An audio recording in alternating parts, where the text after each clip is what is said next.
Hello guys, in this video, I'm going to show you how to solve for surface area and volume of a pyramid. Problem: let's say you have a pyramid. Its base is 6 centimeters and has side length of 6 centimeters. Its slant height is 25 centimeters. Can you find its surface area and volume? So before solving for the total surface area, we'll be solving first the base area. So base area equals s squared. So since the side is 6 centimeters, we'll be putting 6 centimeters squared. So 6 cm times 6 cm is equals to 36 cm squared.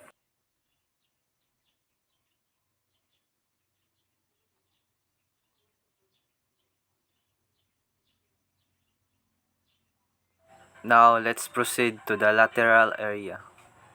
Lateral area equals 4 times 1/2 times base times height. So copy the 4 and 1/2.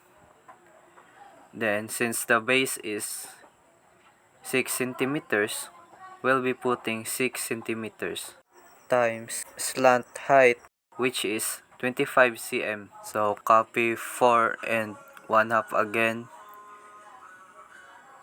And then multiply 6 cm and 25 cm, which is equals to 150 cm squared. Now copy the 4 and then multiply 1/2 and 150 cm squared is equals to 75 cm squared. Now multiply 4 and 75 cm squared is equals to 300 cm squared.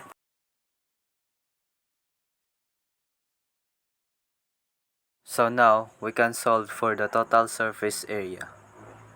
Total surface area equals base area plus lateral area. So 36 cm squared plus 300 cm squared,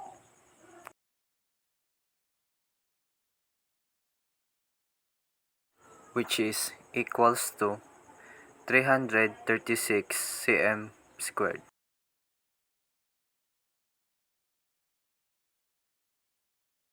So before we can solve for the volume of the pyramid, we'll be solving first its height. So height squared equals height squared minus 1/2 squared.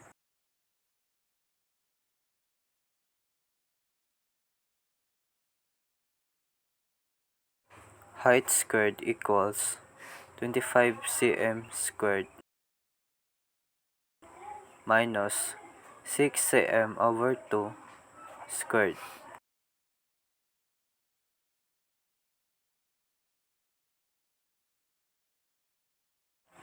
Height squared equals 25 cm squared minus 3 cm squared.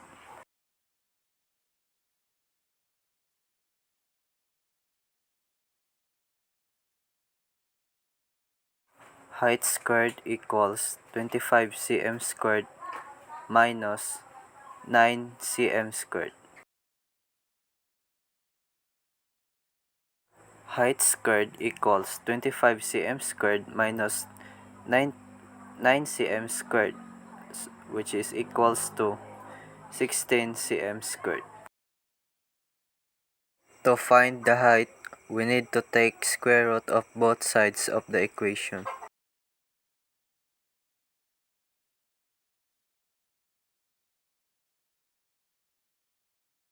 So h equals square root of 16 cm squared. Square root of 16 cm squared is equals to 4 cm.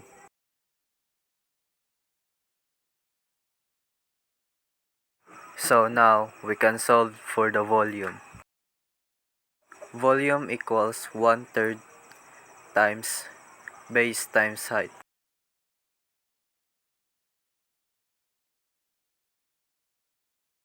Copy the 1/3, and since the base is 6 cm squared, we're gonna put 6 cm squared times its height, which is 4 cm. Copy 1/3 and then multiply 6 cm squared times 4 cm, which is equals to 24 cm cube.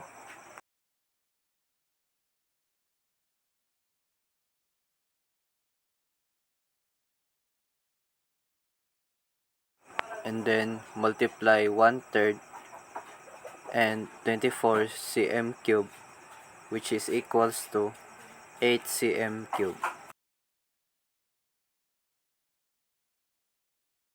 So, the total surface area of a pyramid is 336 cm squared, while its volume is 8 cm cube.